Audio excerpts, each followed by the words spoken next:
Self-love, self-love, self-love. Hello everybody, j'espère que vous allez bien. C'est que je suis en folie, j'espère que vous aussi.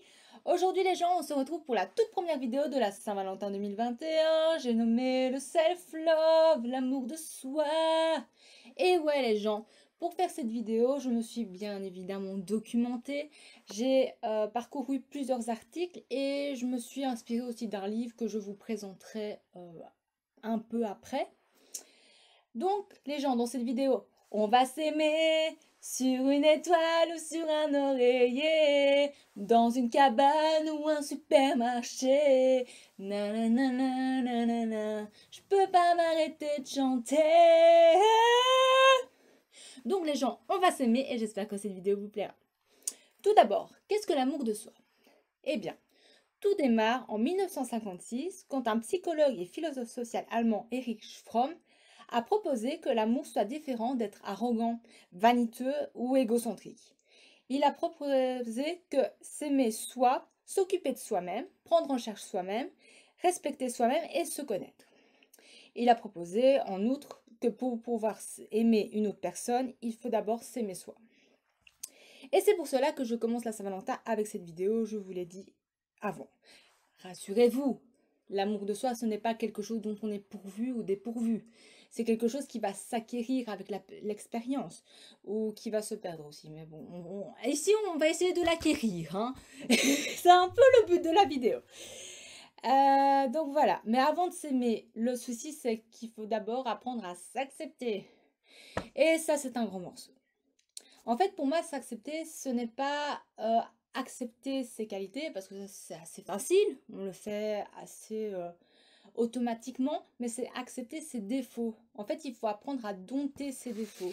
Il faut prendre les choses comme elles sont.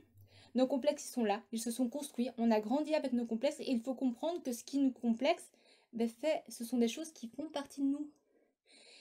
Il faut se dire, par exemple, oui, j'ai des bourrelets et des vergetures, et j'ai du mal avec tout ça en ce moment. Mais ça ne fait pas de moi une mauvaise personne. Parce que ça ne fait pas de vous des mauvaises personnes, les gens. C'est pas parce que la société, elle a décidé que madame devait ressembler à un petit cure-dent que vous devez ressembler à un cure-dent. Hein, on est bien d'accord. Et que les hommes devaient être super musclés, baraqués, avoir de grosses épaules et des tout petites fesses comme ça. Hein, un V comme ça, non. Non, d'ailleurs, c'est pas beau, je tiens à le dire. Voilà, je l'ai dit. Je l'ai dit, donc voilà, ici on va essayer de se détacher un petit peu de la société et de voir un peu ce qu'on est réellement. Donc voilà, c'est difficile à accepter, hein, ce que je viens de dire, avoir des bourrelets, des vergetures et tout ça, mais ça ne fait pas de nous une mauvaise personne, c'est difficile, mais c'est vraiment un grand pas vers l'amour de soi. Il faut aussi avoir un but pour dépasser notre façon de nous voir. Par exemple, je veux porter un crop top en public. Voilà, c'est un exemple qui n'est pas réel, je tiens à dire, qui est totalement factice. Je viens de l'inventer. Ah non, non, je plaisante. J'ai écrit mon texte parce que c'est assez complexe et j'ai pas envie de vous dire des conneries, vous voyez. Donc j'ai quand même préparé les choses. Voilà. Nous aimer nous-mêmes, c'est réussir à être sympa et bienveillant envers nous. On doit arrêter d'employer des mots méchants pour nous décrire et si on le fait, il faut se corriger. Maintenant, n'oubliez pas ce que je vais vous dire. Maigrir ou avoir un corps parfait, ça ne va pas résoudre vos problèmes. Il faut cultiver l'amour de soi au quotidien en pratiquant un body scan, donc scanner son corps. C'est une sorte de méditation, vous en saurez plus sur internet parce que moi je ne suis pas du tout le genre de fille qui donne des conseils de méditation. Désolée.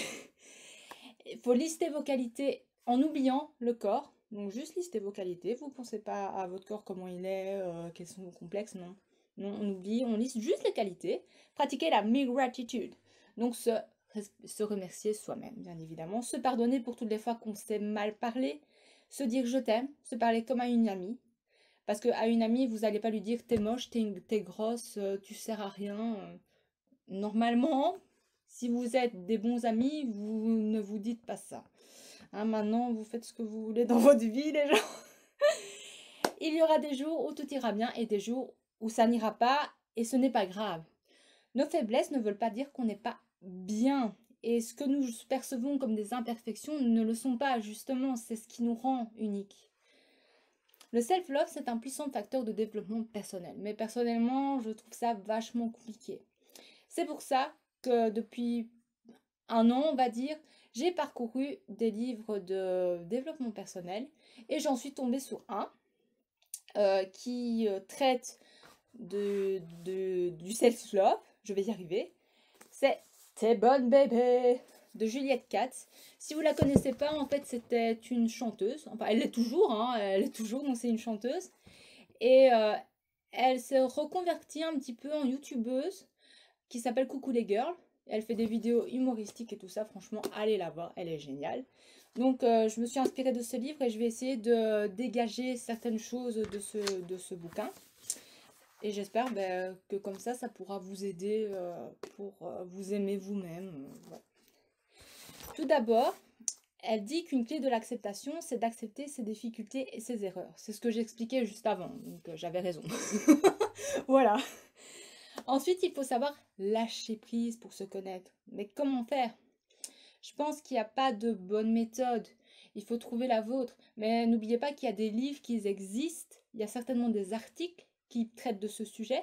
Donc n'hésitez pas à vous renseigner, à vous documenter. Comme moi je l'ai fait pour cette vidéo, n'hésitez pas à vous renseigner. Hein. Elle dit qu'il est important de nous demander de quoi avons-nous peur et pourquoi. C'est vrai, pourquoi avons-nous peur de nous accepter? Peut-être parce que certaines personnes ont peur de chouer. Certains n'osent pas et d'autres ne voient pas vraiment à quoi ça sert. Donc voilà.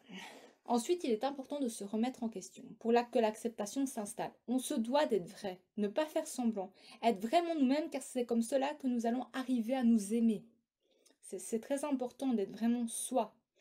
C'est difficile, mais il faut assumer ses choix, les nôtres, pas ceux de la société. Hein, j'ai un petit peu parlé de cette société normée et le fait que la plupart des gens ne rentrent pas dans la norme. Hein, la plupart des gens. Hein, vous n'êtes pas les seuls à pas rentrer dans la norme. Enfin, ou alors vous rentrez dans la norme, mais c'est très bien, il n'y a pas de souci avec ça. Il n'y a pas de souci avec ça, mais bon, voilà, vous n'allez pas vous marier parce que c'est ce que la société veut, alors que vous n'en avez pas envie. C'est ça que je voulais dire.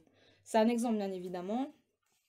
Il faut décider de se regarder en face et de vivre pleinement. Oubliez le regard des autres, oubliez le jugement. Un complexe, au fond, qu'est-ce que c'est? À votre avis? Je vous laisse un petit peu de temps pour réfléchir. Eh bien, tout simplement pour Juliette Katz, c'est un miroir déformant fabriqué par le monde. Voilà. Et ça veut vraiment tout dire en fait. C'est tous ces événements qu'on a vécus dans l'enfance bien souvent et qui nous créent des complexes. C'est par exemple cette réflexion de mamie qui dit que tu devrais peut-être faire des abdos pour maigrir parce que tu es grosse en fait. Voilà. Ou ces réflexions d'amis qui se moquent de toi parce que tu as un appareil dentaire. Ou ces gens qui t'insultent pour aucune raison valable, qui te connaissent même pas. Voilà. Voilà. Hein, les complexes, c'est les autres qui les créent et franchement, ce n'est pas à vous d'en pâtir. N'ayez pas honte de vos complexes, c'est votre histoire. Personne ne peut la changer malheureusement, mais vous pouvez la changer plus tard. Mais voilà, on va essayer de dégager des pistes pour pouvoir changer votre histoire et que vos complexes vous complexent moins ou que vous en ayez rien à faire d'avoir des complexes. Vous comprenez? Parfois, il faut juste se regarder vraiment, réellement, sans émettre aucun jugement et faire preuve de bienveillance envers soi. Se regarder dans le miroir et se dire, ben écoute, t'as des beaux yeux, ouais, tes oreilles sont plutôt fines, c'est plutôt pas mal, tes lèvres elles sont pulpeuses, c'est quand même bien quand même. Et enfin tout plein de trucs, je vais pas aller plus loin, mais vous avez compris l'idée. Ce qui peut créer cette relation de dégoût envers son corps et plus encore des troubles alimentaires qui peuvent être très graves, c'est les moqueries et les insultes. Plus on est méchant avec nous-mêmes, avec nous, plus les autres sont méchants avec nous, pardon, plus on va avoir tendance à s'auto-flageller. Je parlais juste avant en implicite de ce regard de l'autre, ce regard qui vous met mal à l'aise, ce jugement. Au fond, la peur du jugement, c'est quoi?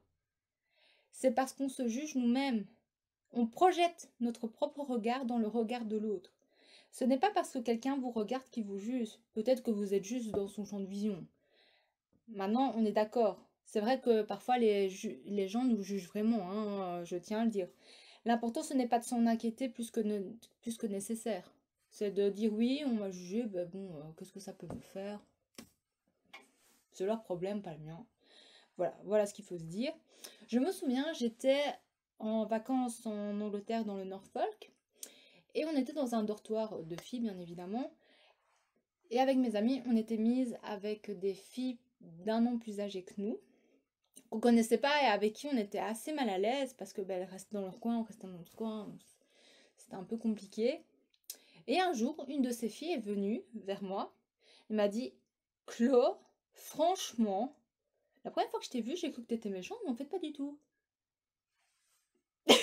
Donc, cette fille, sans me connaître, m'avait jugée et m'avait mal jugée. Donc, vous voyez, ne jugez pas les gens parce que vous ne savez pas vraiment qui ils sont tant que vous les connaissez pas. Il y a eu une phrase dans ce livre de Coucou les Girls qui m'a vraiment ouvert les yeux. Je vais vous la lire. On valide le regard de l'autre sur nous parce qu'on n'a pas encore posé notre propre regard sur soi. C'est profond, hein. Et c'est vrai, je pense qu'avec cette société où tout doit aller toujours plus vite, où les gens ont de moins en moins de temps, on oublie de se regarder. Parce qu'il est vrai, c'est plus facile de faire des compliments aux autres qu'à soi-même. On se compare sans le vouloir aux autres du coup on se juge en fait. Ah, ma meilleure amie, elle a vraiment des trop beaux cheveux, c'est pas comme les miens qui partent dans tous les sens. Voilà, c'est un exemple, mais pourquoi se comparer aux autres? Les autres ont leur propre histoire, ils sont uniques, comme nous on est uniques. On n'a pas besoin de se comparer aux autres. C'est pas la même histoire. Et toi? Es-tu fier de toi? Comment tu te regardes? Comment tu t'estimes? C'est en vous posant ces questions que vous réussirez à vivre sans prendre en compte le regard des autres. Plus on accorde de l'importance au jugement des autres, plus notre propre jugement perd de sa valeur. Par exemple, moi j'adore mettre des robes, j'en mets très rarement et je vais vous expliquer pourquoi. En fait, à chaque fois que je mets une robe, j'ai des réflexions de ma famille, désolé les parents et la sœur, hein, mais c'est vrai. Comme quoi, Chlo, mais t'es trop belle, mais qu'est-ce que tu fais? Mais pourquoi tu t'es fait si belle? T'as un rendez-vous? Qu'est-ce qui se passe? Pourquoi tu t'es fait si belle? Ou simplement, par ma sœur, pourquoi tu t'as mis une robe? Tu sors pas? Voilà, tout simplement. J'ai mis une robe parce que j'avais envie de mettre une robe. C'est aussi simple que ça. Et donc, j'ose pas parce que chez moi, mettre une robe, c'est synonyme d'un événement important. Vous voyez? Et c'est dommage parce que j'adore mettre des robes. J'adore mettre des robes. C'est vraiment ridicule parce qu'on a le droit de porter ce qu'on veut. N'accordez pas trop d'importance au jugement des autres parce que c'est vous qui comptez. Vivez votre vie, soyez heureux, vivez pour vous et surtout, mettez des robes. Maintenant, on est bien d'accord que le jugement des autres, par exemple d'une personne proche, a son importance. Si on demande son avis à quelqu'un, c'est qu'on en a besoin. Une chose est sûre, l'acceptation et la bienveillance envers soi vont de pair. On ne peut pas s'accepter tant qu'on ne commence pas à avoir des actions bienveillantes avec soi-même. Comme savoir dire non, par exemple. Ou cette fois où au lieu de s'en vouloir pour quelque chose qu'on a fait, on s'est dit que ce n'était pas grave car on avait fait de notre mieux. Il y a aussi ces choix de ne plus parler à certaines personnes parce qu'elles sont toxiques pour nous. Cela, c'est de la bienveillance. Passons aux conseils que j'ai pu dénicher. Ça va un peu reprendre ce que j'ai dit avant, hein, je vous le dis déjà, mais j'espère que ça éclairera un peu plus. Tout d'abord, il faut savourer sa présence, rester seul avec soi-même pour s'apprécier à sa juste valeur. Puis, il faut se dire des mots doux. On dit t'es belle, yeah, t'envoies du lourd. Enfin, je sais pas trop ce qu'on peut se dire. La fille qui n'est pas du tout confiante. Mais bon, il y a plein de choses qu'on peut se dire, dire je t'aime, tout simplement. Voilà, c'est déjà pas mal. Il faut s'hydrater, boire 1,5 litre d'eau et mettre de la crème hydratante car cela donne de l'amour à votre corps. Maintenant, faites attention avec les crèmes hydratantes, que ce soit une composition bien, sans perturbateurs endocriniens et tous ces trucs-là, parce que c'est quand même un petit peu de la merde, hein. Voilà, il faut aussi parfois se pardonner Savoir se pardonner, pardon. J'ai confondu les deux syllabes, désolé. De s'être dit des choses pas gentilles, par exemple. Ce conseil, c'est mon préféré. Laisser son corps s'exprimer par la danse, le chant, le dessin, la peinture. La peinture de corps. Je ne sais pas trop ce qu'on peut faire. Qu'est-ce qu'on peut faire avec un taux de corps? Bon, on peut faire plein de trucs, hein. La musique, faire de la musique avec son corps et tout ça, bouger sur des rythmes, enfin, il y a plein de choses à faire. Faut laisser son corps s'exprimer, c'est clair et net, hein. Voilà, accueillir ses émotions. Oser dire non, pratiquer la mi-gratitude, donc ça je l'ai déjà dit, c'est célébrer les victoires, les tâches accomplies de la journée, évidemment, faire ce que nous aimons et ce qui nous rend heureux. Bref, on est focus on the good. N'oubliez pas que vous avez le droit de vous aimer. Ça ne fait pas de vous quelqu'un d'égoïste ou d'orgueilleux. Ça fait de vous une personne heureuse au contraire. Pour terminer cette vidéo, je vais vous lire un passage qui m'a marqué dans le livre T'es bonne bébé. Si je le retrouve, ça s'appelle Les difficultés. Les difficultés font partie intégrante de notre vie. Les séparations, les deuils, les problèmes d'argent, la recherche de boulot, les soucis familiaux ou encore le sentiment grandissant de ne plus être capable de répondre aux exigences du monde qui nous entoure. Nous réagissons souvent aux difficultés de la vie par la peur, la résistance, le rejet, la mise en place de stratégies d'évitement. Quand nous avons commis une erreur ou que quelque chose se passe mal, notre première réaction consiste à nous en vouloir ou à blâmer l'autre. Notre petite voix intérieure, que j'aime appeler juge, Juliette Katz, pas moi, entre alors en piste et engendre des pensées d'autocritique et de sentiments destructeurs. Quand on traverse des moments de peur, de solitude ou d'impuissance, il est alors impossible de se raisonner et de se consoler, bien au contraire. On s'engouffre encore plus profondément dans cette souffrance. C'est terrible ce cercle vicieux que nous n'arrivons pas à stopper. Mais il me semble que nous naissons tous avec le désir d'être heureux et nous savons, de façon innée, que nous pouvons réagir à la souffrance de manière bienveillante et responsable. Accueillir sa douleur et ses faiblesses avec chaleur et compréhension, au lieu de se montrer dur et critique envers soi-même. Être bienveillant envers soi n'est pas une preuve d'égoïsme ou d'individualisme, je le disais à l'instant.